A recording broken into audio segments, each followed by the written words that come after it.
Good morning বন্ধুরা, তোমরা সব কেমন আছো? আমার চ্যানেল ঘরে ও বাইরে রত্নায় আমি পিউ চলে এসেছি। সকাল সকাল বেটুরাবে তো ক্লাস হচ্ছে, একটা ক্লাস শেষ হয়েছে, আর সেই ফাঁকে আমি ফোনটা নিয়ে নিয়েছি।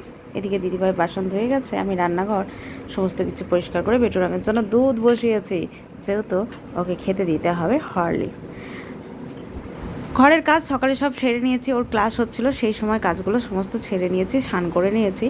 এরপর ঠাকুর পুজো করবো। মায়ের কাজ, ঘরের কাজ সকালবেলা দিদি শুধু বাসনটা ধুয়ে দিয়ে যায়, তোমরা তো জানো। তো সমস্ত কিছু ওর ক্লাসের ফাঁকে আমি সমস্ত কাজ ছাড়া আমার কিন্তু কমপ্লিট হয়ে গেছে। এবার স্নান করে পুজোটা করব, তারপর রান্না চাপাবো তোমাদের, যে দাদা খেয়ে বেরোবে। এদিকে ফুল তুলতে চলে এসেছি। গাছের মধ্যে আজকে সেরকম খুব একটা ফুল নেই, অল্প ফুল আছে, হয়তো সেরকম বেশি ফোটেনি। খুঁজে খুঁজে খুঁজে খুঁজে অল্প একটু ফুল পেলাম। যাই হোক, ফুল না পেলে পুজো করতে তো ভালো লাগে না, মানে কীরকম যেন একটা ফাঁকা ফাঁকা লাগে। ঠাকুরের চরণে ফুল না দিলে সত্যিই কেমন যেন একটা অন্যরকম লাগে। যাই হোক, খুঁজে খুঁজে একটা জবা পেয়েছি আমার বড় মার জন্য। একটুখানি ফুল তুলে এবার চলে যাব পুজোটা করতে।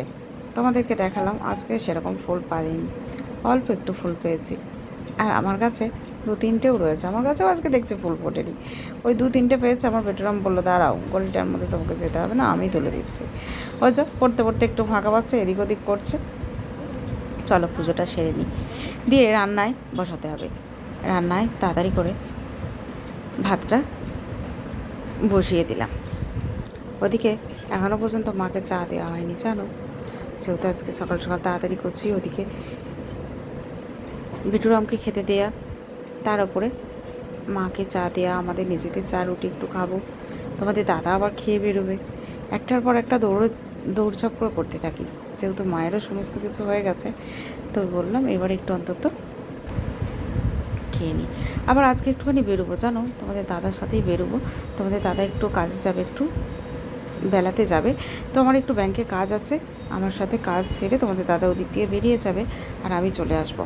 তো সেক্ষেত্রে তাহলে তাড়াতাড়ি করে তো রান্না করতেই হচ্ছে। কী রান্না করবো? একটু বিউলির ডাল প্রেশারে সিটি দিয়ে নিয়েছি, আর এদিকে একটু আলু পোস্ত চাপিয়েছি। আলু পোস্তর সাথে বিউলির ডাল সত্যিই খুব ভালো লাগে খেতে। আমরা বিড়িকলাই বলি, আবার বিউলির ডালও বলি, একই ভালো কথাই বলে। আবার তাড়াতাড়ি করে বিড়ির ডাল আমরা বলি। তো এদিকে আলু পোস্ত চাপিয়েছি, পেঁয়াজ ভেজে কাঁচা লঙ্কা দিয়ে একটু আলু পোস্ত করছি, মাখা মাখা করে আলু পোস্ত আর বিউলির ডাল, ব্যাস। গরম গরম কিন্তু আর কিছু লাগে না। কিন্তু হ্যাঁ, লোটে মাছটা রয়েছে, ভাবছি লোটে মাছ একটুখানি করে নেব যদি সময় পাই।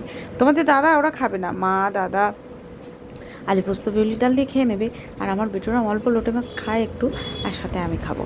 তো দেখতে দেখতে দেখো তাড়াতাড়ি করে রান্না, আর কি করব বলো তো। ওই জন্য, যেহেতু বেরোতে হবে, তো ওর ক্লাসটা শেষ হবে আর আমরা বেরিয়ে যাব। ফোনটা তো ওর ক্লাস হচ্ছে, তার ফাঁকে একটু করে রান্নাটা, ঘরের কাজ তোমাদের সাথে শেয়ার করছি। তো ডাল হয়ে গেছে, এদিকে তার ফাঁকে যাও, আমি রেডি হয়ে বেরিয়ে পড়েছি। ওর ক্লাসটা কমপ্লিট হয়ে গেছে। ওকে বললাম বাবা আমি আসছি, তুমি জামাগুলো খুলে নিই। তার ফাঁকে ওকে একটু খাইয়েও দিয়েছি, গরম ভাত ওর বাবাকে দিয়েছি, তার ফাঁকে ওকেও খাইয়ে দিয়েছি। আমি এসে খাবো, আবার বলেছি এসে তোমাকে আরেকটু আমার সাথে খাইয়ে দেবো। তো চলো এখন একটুখানি যাওয়া যাক, ব্যাংকে যাব, ট্রেন ধরে যেতে হবে। তো সেক্ষেত্রে তোমাদের দাদা আমার কাজ মিটিয়ে তারপর চলে যাবে ওইদিকে। বেটুরামকে চাবি দিয়ে রেখে যাচ্ছে ওর ঠাম্মির কাছে। ওর ঠাম্মিকেও সমস্ত কিছু করে রেখে খাইয়ে দিয়ে চাবি দিয়ে যাচ্ছি। চলে আসবো তাড়াতাড়ি, খারাপ লাগছে কিন্তু কি করব, কিছু করার তো নেই। কে 12 মাস থাকবে বলো? 12 মাস তো লোক রাখা সম্ভব নয়। যাই হোক, চলে এসেছি স্টেশনে। ট্রেনটা এলেই একটু বসেছিলাম, জানো, ট্রেনটা অনেকক্ষণ আসেনি গো। যাই হোক, অবশেষে ট্রেন পেয়েছি, চলে এসেছি ব্যাংকে। আজকে যাই হোক একটু ফাঁকা ফাঁকা আছে। আমাদের দাদা বলছে অন্য দিনের তুলনায় আজকে অনেকটা ফাঁকা আছে, আমাদের তাড়াতাড়ি হয়ে যাবে, কাজটা হয়ে গেলে তুমি তাড়াতাড়ি বাড়ি ফিরতে পারবে। যাই হোক, ব্যাংকে ফাঁকা ছিল, কাজ মিটে গেছে, এইবার বেরিয়ে পড়েছে। তোমাদের দাদা আমাকে টেনে তুলে দেবে, তুলে দিয়ে চলে এসেছে বাড়িতে। মেঘ উঠেছে প্রচণ্ড, মনে হচ্ছে বৃষ্টি নামবে। বেটুরামকে বললাম একটু জল দে না বাবা। যাই হোক, চলে এসেছি, বেটুরাম আমাকে একটু জল দিয়েছে, একটু জল খাও আমার পুচুটা।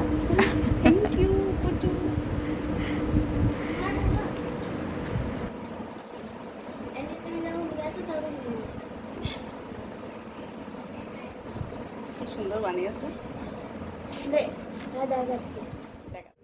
যাই হোক, বলে গেছিলাম ঠাম্মিকে ডিস্টার্ব করবে না। যাই হোক, ডিস্টার্ব করেনি, বসে বসে এই যে কাগজের নানান রকম জিনিস বানিয়েছে। ও আজকাল কাগজ কেটে কেটে অনেক কিছু বানায় নিজের হাতে, বেশ ভালোও লাগে দেখতে। সবটা তোমাদের সাথে শেয়ার করতে পারি না, কিন্তু ওর ইচ্ছা মতো যখন যেটা পারে ও কিন্তু বসে বসে ড্রয়িং থেকে কাটিং থেকে এগুলো সব তৈরি করতে থাকে। পরে দেখাতে থাকে, আবার বলে মা এটা তোমার হাতে না ব্রেসলেটের মতন খুব ভালো লাগবে, তুমি একটু গলিয়ে দেখো। আমাকে আবার বলে তো যাই হোক, আমাকে বলে তোমার হাতটা একটু গলিয়ে দেবো, দেখো না কেমন লাগছে। কালকে তোমার তো নাচের প্রোগ্রাম আছে, তুমি একটু এটা পরে নেবে, হাতে ভালো লাগবে, কালার আছে, এরকম বলতে থাকে আমাকে। তো যাই হোক, দেখতে খুব সুন্দর করেছে। এবার চলো একটুখানি খেয়ে নিই, মা বিটু মিলে খিদে পেয়েছে, খেয়ে দিয়ে একটু রেস্ট নিতে হবে। আবার ফাইনাল রিহার্সাল আছে, যেতে হবে। বেটুরামকে ভর্তি দিয়ে আমি বেরিয়ে যাব। যাই হোক, লোটে মাছ খাবে না বলছে, অল্প একটু দাও, টমেটো আর রসুন দিকে। আমি গোটা রসুন দিই, খেতে বেশ ভালো লাগে। তোকে তখন অল্প ভাত খাইয়েছিলাম, এখন অল্প ভাত দিয়েছি, ডাল আলু পোস্ত। আর বললো মা লোটে মাছ একটু মাখিয়ে দাও অল্প, তোকে একটু খাইয়ে দেবো, আমিও খেয়ে দিয়ে একটুখানি শুয়ে পড়বো। একটু একটু না শুলে না শরীরটা ভালো লাগে না, যেহেতু রাত্রে লাইভে অনেকক্ষণ তোমাদের সবার সাথে থাকি, কথা বলতে হয়, তো ঘুমটা ঠিকঠাক হয় না। সকালে ওর অনলাইনে ক্লাস থাকে, উঠে পড়তে হয়। তো দুপুরবেলা একটুখানি 1-1.5 ঘন্টা একটু শুলে শরীরটা ভালো লাগে। তার উপরে আজকে আবার বেটুরামকে দিয়ে আমার আবার ফাইনাল রিহার্সাল আছে, সেখানে যাব। তো চলো বেটুরামকে একটুখানি ঘুম থেকে উঠে বেটুরামকে নিয়ে বেরিয়ে পড়েছি। একটু পছন্দ হয়েছে, বৃষ্টিটা আসবে মনে হচ্ছে, এক্ষুনি নামবে বৃষ্টিটা। ওয়েদারটা একদম ভালো না।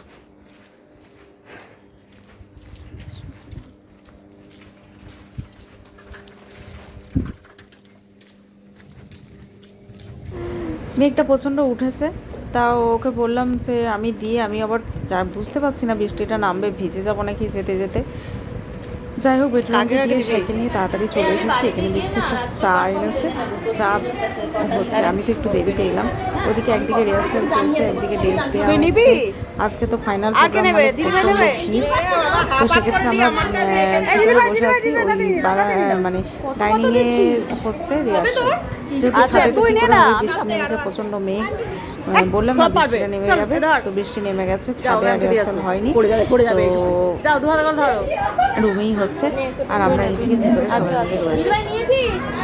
সবাই মিলে রয়েছি। একটু তাড়াতাড়ি করে সেখানে চালিয়ে এলাম, না হলে কিন্তু সত্যি ভিজে যেতাম। প্রচণ্ড বৃষ্টি নেমে গেছে, প্রচণ্ড বৃষ্টি নেমে গেছে। তো যাই হোক, চা সবাই তো চা খেলাম। এদিকে কালকে শাড়িগুলো কীভাবে বাচ্চাগুলোকে পরানো হবে সেইটাও কিন্তু একটু দেখে নেওয়া হচ্ছে, যারা একটু ভালো শাড়ি পরাতে পারে। তো দিদিভাই এখানে আছে, দিদিভাই ভালো শাড়িটা পরাচ্ছিল, পরিয়ে দেখাচ্ছিল যে শাড়িটা কীভাবে পরাতে হবে।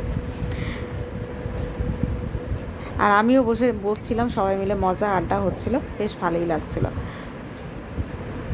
তো সারাদিন তোমাদের সাথে যা কিছু হলো সব কিছু কিন্তু অল্প অল্প করে তোমাদের সাথে শেয়ার করছি।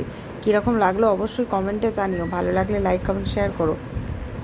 ভিডিওটা এর থেকে বেশি বাড়ালে অনেকটা বড় হয়ে যাবে, তো অল্পের মধ্যে একটুখানি বাড়ালাম, সবাই মজা করছে। তো চা বিতরণ চলছে, তো অলরেডি যাই হোক করে ফিনফিন করে বৃষ্টি পড়ছিল, তাড়াতাড়ি করে সাইকেল চালিয়ে চলে এলাম। আর এই শাড়িটা কালকে আসলে পরা হবে, তো কেমন লাগবে জানি না, কালকে পরবো, তোমরা কিন্তু কমেন্টে বলবে কেমন লাগছে। তো চলো এখন এবার বেটুরামকে আনতে যেতে হবে, তার মধ্যে একটুখানি রান্না আছে, রুটি করতে হবে, আর একটু তরকারি তাড়াহুড়ো করে দেরি করলে চলবে না। ওইদিকে কি করলাম, রুটি হয়ে গেছে, এদিকে একটু ভেন্ডি করব, রুটি কমপ্লিট, আর একটু ভেন্ডির তরকারি করব তাড়াতাড়ি করে। ভেন্ডির তরকারি বলতে মানে একটু ঝাল ঝাল করে কালো জিরে কাঁচা লঙ্কা দিয়ে একটু সর্ষে বাটা দিয়ে ভেন্ডি করব পেঁয়াজ দিয়ে। এটা রুটির সাথে খেতে কিন্তু খুব ভালো লাগে। আর ওইদিকে বেটুরামের বিড়িকলের ডাল আলু পোস্ত আছে, ওকে একটু ভেন্ডি দিলে খেয়ে নেবে। তো চলো রাত্রে এইটুকুই করছি, ভেন্ডিটা তো কীভাবে করছি তোমাদের সাথে শেয়ার করছি। তো কালো জিরে কাঁচা লঙ্কা দিয়েছি আর একটু পেঁয়াজ দিয়েছি, ভালো করে কিন্তু একটু ভেজে নিতে হবে। একটু ভালো করে ভেজে নিয়ে তার সাথে কিন্তু ভেন্ডিটা আর টমেটোটা একসাথে ভাজতে হবে। নুন আমি প্রথমেই দিয়ে দিয়েছি, লবণ পরিমাণ মতন যেমন লাগবে, একটু অল্প হলুদ দিতে হবে, দিয়ে সর্ষে বাটাটা ঢেলে দিতে হবে। সর্ষে বাটাটা দিয়ে একটু কিন্তু ভালো করে নাড়াচাড়া করতে হবে, ঢাকা দিয়ে দিয়ে করতে পারো, ঢাকা দিলে ভেন্ডিটা সেদ্ধ হয়ে যাবে। আর এইখানে ভেন্ডিগুলো কিন্তু খুবই আজকে টাটকা, একদম কচি ভেন্ডিগুলো, তো ভাবলাম এই সর্ষে বাটা দিয়ে করলে এক্ষুনি হয়ে যাবে আর বেশিক্ষণ করতে লাগবে না, আর খেতেও ভালো লাগবে। দেখো আজকে তোমাদের সাথে শেয়ার করলাম, তোমরা বাড়িতে বানিয়ে দেখো, সত্যি খেতে কিন্তু খুব সুন্দর লাগে। একটু টমেটো দিলে একটু ঝাল ঝাল করে রুটির সাথে তো ভেন্ডিটা বেশ ভালো লাগে, ভাজা তো খাওয়া হয়। তো আজকে টাটা, গুড নাইট।